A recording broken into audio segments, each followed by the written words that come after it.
ಓಂ ಗಂಗಣಪತಯೇ ನಮಃ. ಶ್ರೀ ಗುರುಭ್ಯೋ ನಮಃ. ಹರಿ ಓಂ. ನಮಸ್ಕಾರ.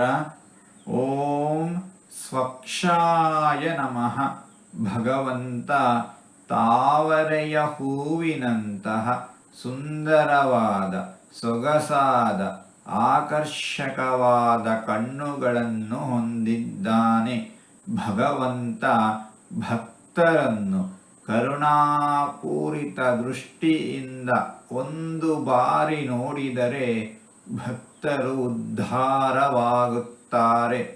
ದುಷ್ಟರನ್ನು ಭಗವಂತ ತನ್ನ ಕಣ್ಣ ನೋಟದಿಂದಲೇ ಹೆದರಿಸುತ್ತಾನೆ.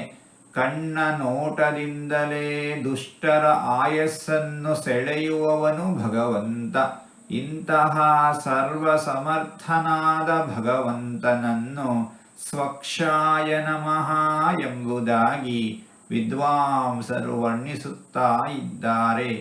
ಹೀಗೆ 4 ತೊದಲು ಮಾತುಗಳನ್ನು ಆಡಿದ್ದೇನೆ.